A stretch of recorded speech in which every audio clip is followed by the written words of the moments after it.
여러분 안녕하세요. 세계 경제는 지금 커런트 이슈즈 오브 글로벌 이코노미 편집자 정견만입니다. 네, 4월 7일 세계 경제는 지금 시작하겠습니다. 오늘 토픽 2건, 단신 7건, 그리고 오늘의 명시는 쉬도록 하겠습니다. 네, 오늘의 토픽, Trump to impose higher than expected tariffs. 마크 스트롭, CNBC 뉴스입니다.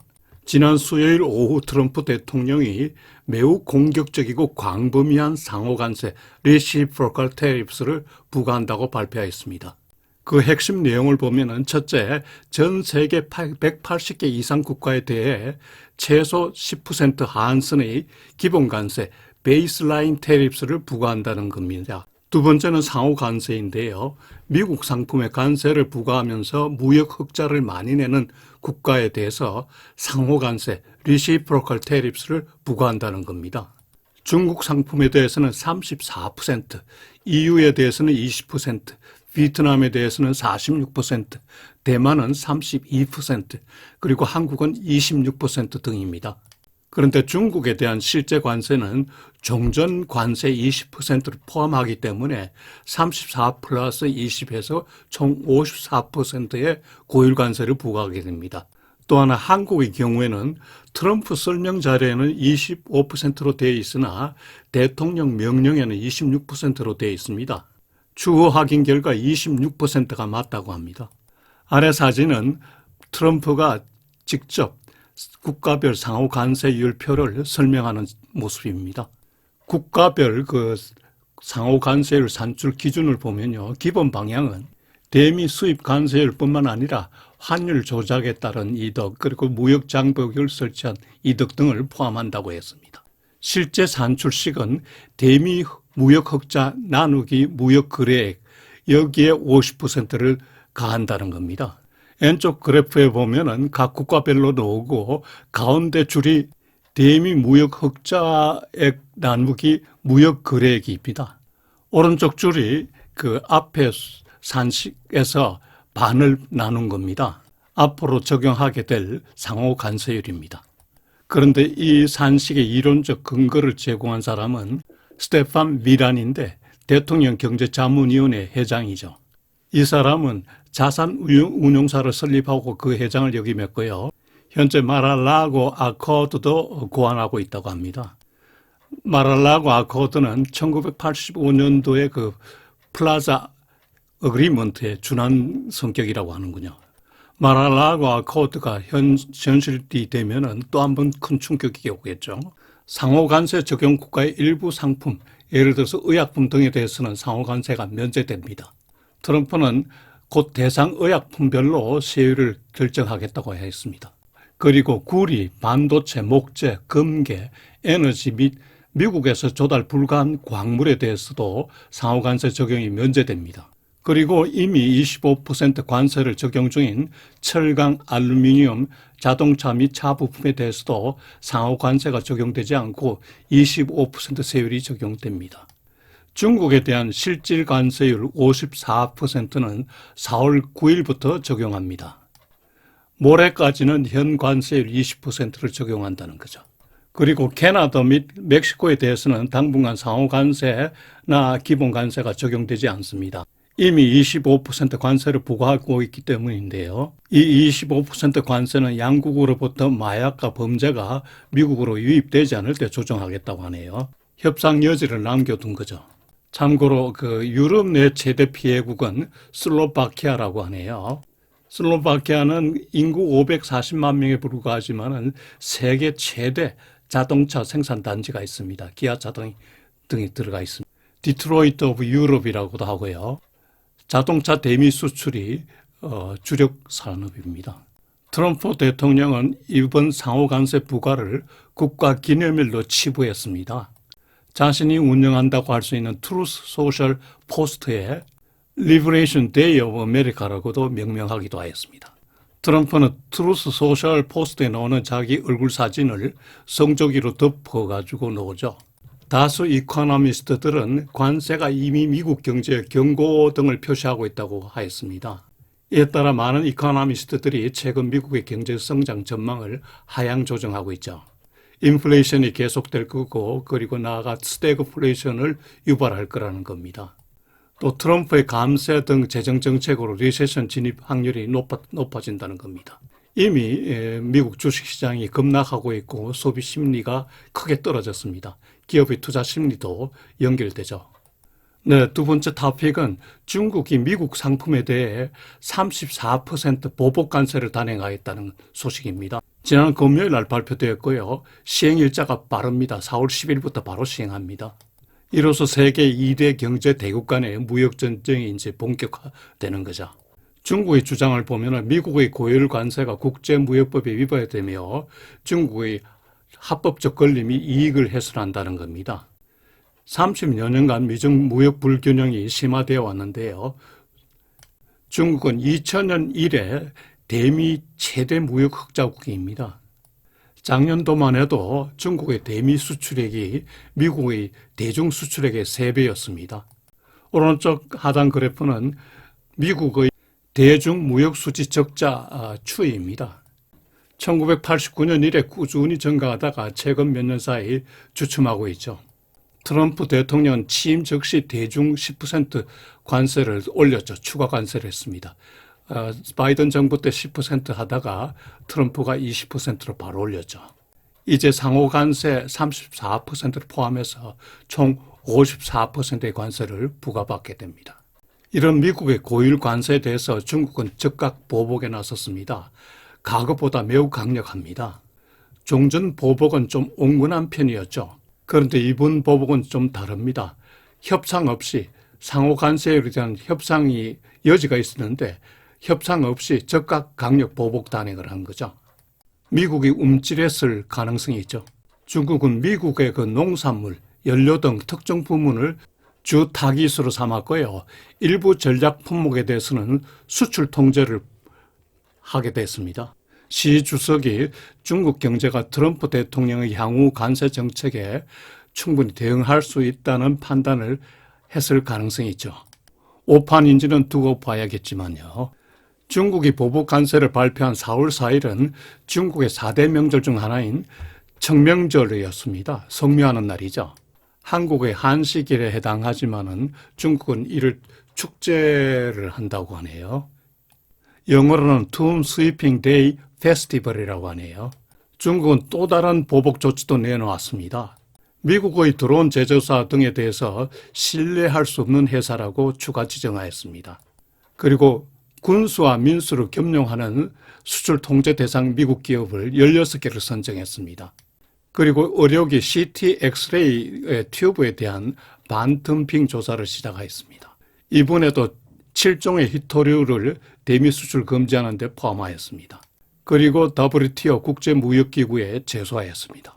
아시다시피 중국 경제도 현재 어려운 시기입니다. 최근 경제 성장률이 둔화되고 있고요. 경기 부양 조치를 해도 소비 촉진 효과가 미흡합니다. 이제 미국의 예상에 높은 관세 부과로 수출이 이제 어려워지겠죠. 일부 경제 전문가는 고율 관세가 중국 경제 성장을 2.5%포인트 하락시킬 가능성이 있다고 하네요. 미국의 수입 수요 감소뿐만 아니라 세계 경제 둔화로 세계 수요도 감소하고 있죠. 이에 따라 올해도 5% 성장 목표를 했는데 이게 달성하기 어려울 거라고 하는 거죠. 네, 오늘 첫 번째 단신은 3월 중 미국의 고용이 22만 8천 명이나 증가했다는 소식입니다.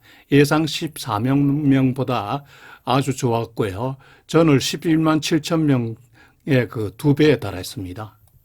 3월 실업률은 4.2%로 예상보다 소폭 올랐지만은 여전히 낮은 수준입니다. 취업 포기자와 파트타이머를 포함하는 광의 실업률도 7.9%에 불과합니다.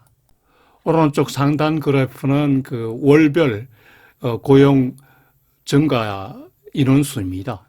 아래 그래프는 실업률 추이입니다.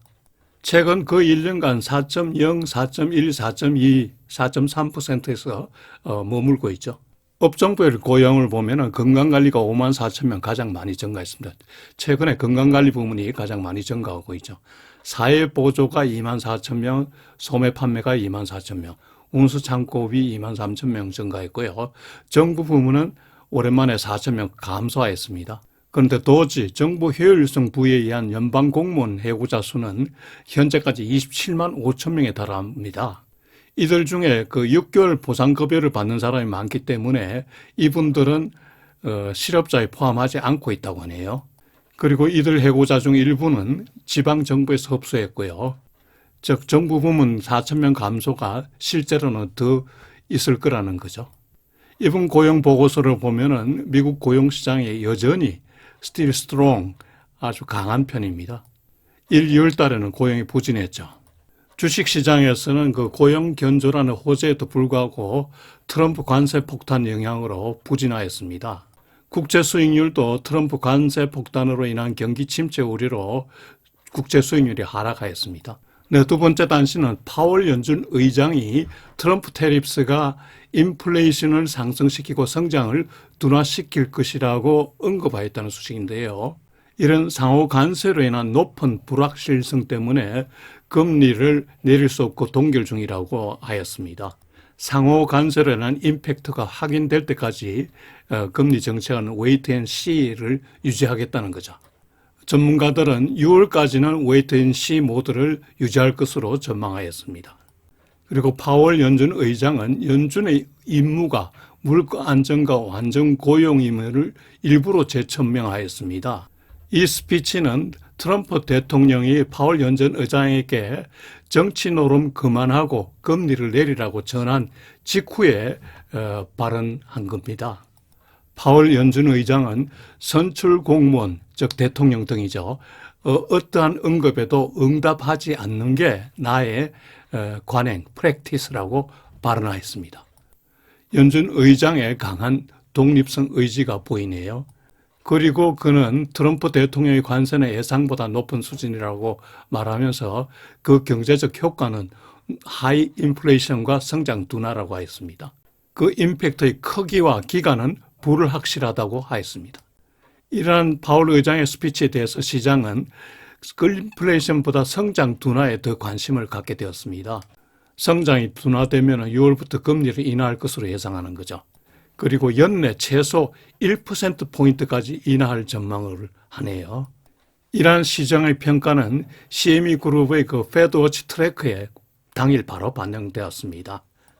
네, 패드워치 트래커로 본 금리 예상인데요. 먼저 5월 7일 그 FOMC 회의에서는 전주에는 동결이 81.5% 확률이었는데요. 4월 5일 지난 주말에는 이게 66.7%로 낮아졌습니다. 대신 그 25bp 인하 확률이 33.3%까지 올라갔습니다. 다음은 올해 연말인 12월 10일 FOMC에서의 그 금리 확률인데요. 전주에는 75bp 인하 확률이 33.7%로 가장 높았는데요.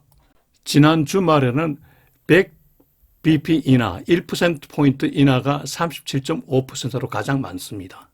그리고 1.25%포인트 인하 확률도 25.1%로 두 번째로 많습니다. 시장이 너무 앞서간다는 생각은 드는군요. 네, 세 번째 단신은 미국 세관이 기본관세 10% 적용을 지난 토요일 5일부터 시행에 돌입하였다는 소식인데요. 항만, 공항, 보세 창구에서 5일 12시 01분 AM에서 적용을 시작하고 있습니다. 단 운항중인 수입품에 대해서는 최장 51일간 유예기간을 설정했군요. 적용 대상국은 상호 관세 적용 대상국이 아닌 호주, 영국, 콜롬비아, 아르헨티나, 이집트, 사우디아라비아 등입니다. 그리고 무엇보다 높은 상호 관세율을 적용받는 대상국 57개국에 대해서는 다음 주부터 10 내지 50%의 상호 관세율을 적용한다고 합니다. 그 전에 해당 국들의 관세율 적용 인하 협상을 하겠죠. 그런데 중국은 인하 협상 없이 바로 34% 보복 관세를 때렸습니다. 무역전쟁 선포죠. 한마디로 세계 무역거래에 있어서 지진과 같은 큰 변화가 생겼고요. 이에 따라 세계 주식시장이 대충격을 받았습니다. 목요일, 금요일 양일간 스탠다드 & 푸어스 500에서만 총 5조 달러가 정발되었습니다. 그리고 안전자산인 국채로 자금이 이동하고 있죠. 네, 네 번째 단신은 테슬라 자동차의 1분기 매출이 13%나 감소했다는 소식인데요. 테슬라 설립 이후 최대 매출 감소입니다. 1분기에 33만 7천 대를 팔았는데요. 작년 1분기보다 5만 대 감소하였습니다. 과거 20 내지 100% 성장하던 때에 비해서 충격적이죠. 작년에 연간으로 처음 전년 대비 출하량이 감소하였습니다. 주 요인을 보면요. 앨런 머스크가 CEO 직무를 떠나서 정부 효율부 도지를 담당한 게 큰 부작용을 일으켰다는 겁니다. 전국 공무원 27만 명을 해고한 데 따른 부작용이 크겠죠. 아다시피 심지어 테슬라 차 그리고 충전시설 등에 대해서 테러가 일어나기도 했죠. 테슬라 차 예비 구입자에게 심리적 부담을 줄 수밖에 없죠. 그리고 무엇보다 경쟁이 심화되었다는 겁니다. 미국 내 전기차 시장에서도 GM이나 포드, 현대차 등이 이제 점유율을 늘리기 시작했죠. 그리고 유럽 내 판매도 49%나 감소했습니다. 유럽 내 전기차 판매가 28% 증가했음에도 불구하고 유럽 내 판매가 49% 감소했습니다. 나토와의 협조뿐만 아니라 관세 등의 영향도 컸겠죠. 중국 내 판매도 둔화되었는데요. BYD 등 중국 업체의 비약적 발전이 있었죠. BYD는 1분기에 전기차 판매가 39% 증가했습니다. 41만 6천 대를 팔았네요. 단일 회사로서 세계 최다입니다. 이에 따라 테슬라 주가도 많이 내렸는데 트럼프 당선 직후에 대통령과의 친밀 관계로 급등했다가 정부 효율부 도지 장관 취임 후부터 하락 전환했습니다. 테슬라 자동차에 대한 연속적 테러 이후에 주가가 급락했고요. 다시 실적 하락 소식으로 주가가 급락했습니다. 지난 주말에도 10% 하락하였죠. 금년 최고 주가 대비 거의 반타작입니다. 투자 전문가가 테슬라에 관해서 브랜드 토네이도 크라이시스에 직면했다고 했습니다. 이 위기를 어떻게 극복할지 궁금하군요. 다음으로 볼틱 드라이 인덱스 해운 운임 지수가 9일 연속 하락하고 있다는 소식인데요. 트럼프 폭탄 관세로 인해서 세계 경제 둔화가 되고 물동량이 감소할 것으로 예상되기 때문에 선박 운임이 내려가겠죠. 지난 주말 그나물 운임 지수가 3.3% 하락하였고요. 특히 대형인 캡사이즈 운임 지수는 5% 급락하였습니다. 캡사이즈는 15만 톤급의 철광석 석탄 운반선인데 산업경제 동향과 밀접하죠. 다음으로 6만 내지 7만 톤급의 파나막스 운임 지수가요 2.7% 하락했습니다. 중소형급인 스프라막스 운임 지수는 소폭 하락했습니다. 참고로 중국이 보복 관세 발표하자마자 대두 소이빈 가격이 많이 하락하였습니다. 그리고 밀 가격도 한 달 내 최저 가격으로 떨어졌습니다. 여섯 번째 단신은 지난주 토요일 반 트럼프 시위가 워싱턴과 미국 주요 도시 그리고 유럽에서도 발생하였다는 소식입니다. 1200여 개 트럼프 데모가 일어났는데요. 트럼프 일론 마스크 반대 집회였습니다. 워싱턴 DC와 미국 50개 주에서 다 일어났다고 하는 거죠. 런던 파리에서도 일어났습니다. 트럼프와 1월 20일 2기 대통령 취임 후 첫 대규모 반 트럼프 집회입니다. 항의 내용을 보면은 정부 효율부에 의한 주요 정부 조직 축소 반대, 그다음에 이민 억제 반대, 고율 관세 부과 반대, 그리고 이로 인한 우방 상실을 반대하고 미국인의 권리와 자유를 보호한다. 그리고 이러한 사항들과 관련해서 트럼프와 일론 머스크의 핸즈오프를 요구하고 있습니다. 핸즈오프, 손 떼라는 거죠. 시주도 조직은 친민주 운동이라고 하는데요. 어떤 단체인지 아직은 잘 알려지지 않고 있습니다. 집회 규모를 보니까 1,400개의 핸즈오프 항의가 있었다고 그러고요. 워싱턴 DC와 각주 수도, 연방정부 빌딩, 그리고 국회 사무처, 그리고 소셜 시큐리티 본부 및 공원 등에서 전국 규모로 일어났다고 합니다. 약 60만 명이 집회 참석에 서명하였고요. 런던, 파리 등 해에서도 집회를 했다는데요. 이게 더 확산될 소지가 크죠. 네, 이 사진들은 반 트럼프 데몬스트레이션 현지 사진인데요. 매우 큰 규모라서 깜짝 놀랐습니다. 더 확산될 소지가 크다고 생각되는군요. 네, 미국 금융시장 주요 이슈 및 다이어리 보시죠. 지난주 미국 주가는 예상보다 훨씬 높은 세율의 그 트럼프 관세 시행 발표, 그리고 이어서 중국의 그 34% 보복 관세 발표, 그리고 주말에 파월 연준 의장의 그 발언, 즉 경기 침체 우려로 주가가 급락하였습니다. 지난 주말 금요일 특히 그 수출입 의존도가 높은 대형 기술주들이 큰 타격을 받았습니다. 테슬라가 10.5% 빠지고 인텔이 11.4%, 애플이 7.4%, 엔비디아가 7.2% 빠졌습니다. 지난주 중 S&P가 9.1% 빠졌고요. 다우는 7.9%, 나스닥은 9.8% 하락하였습니다. 이로써 3대 지수 모두 1년 전 지수보다 하락하였습니다. 아래 그래프를 보면은 S&P 500 지수 추이인데요. 작년 이때보다 지난 주말 주가가 2.5% 하락한 수준입니다. 지난 주말 유럽 주가도 5%나 급락해야 했죠. 이걸 보면서 워렌 버핏이 생각나더군요. 작년 내내 주식을 팔고 현금을 챙긴 워렌 버핏입니다. 그 결과 그가 운영하는 버크셔 해스웨이 주가도 올해 9% 올라 있는 상태입니다. 국채 수익률의 경우 트럼프의 고율 관세 발표, 중국의 34% 보복 관세 발표, 이어 주말에 파월 의장의 고인플레이션 우려, 경기 침체 우려가 확대되면서 국채 수익률이 크게 하락하였습니다. 안전자산인 국채 선호도 상승도 금리 하락에 이제 한몫을 하였죠. 올해 4차례 금리 인하 확률도 빠르게 이제 확산되기 때문에 금리 인하가 좀 더 이어질 듯한 느낌입니다. 지난 주말 국채 수익률은 10년물은 4.01%로 주간 23bp나 하락하였고요. 2년물은 3.66%로 주간 26bp 하락하였습니다. 이번 주의 주요 이슈를 보면요. 이제 본격 시작되는 무역 전쟁이 키 이슈고요. 그리고 목요일 발표되는 소비자 물가 CPI 동향이 관심이고, 생산자 물가, 그리고 미시간 유니버시티의 그 소비 심리 지수, FOMC 회의록 등이 관심입니다. 3월 헤드라인 CPI는 전년 동기 대비 2.6% 상승 예상됩니다. 5개월 내 최저네요. 코어 인플레이션은 전년 동기 대비 3% 예상됩니다. 관세 영향이 서서히 PPI부터 영향을 미치는 것 같습니다. 미시간대 소비 심리 지수는 4개월 연속 하락할 것이 예상됩니다. 네, 요일별 일정은 표를 참고하시기 바랍니다. 여러분, 이번 한 주도 즐겁고 보람차게 지내시기 바랍니다. 네, 오늘의 명상은 명은 명시가 없이 자유주제의 명상 시간이 되겠습니다. 여러분 안녕히 계십시오.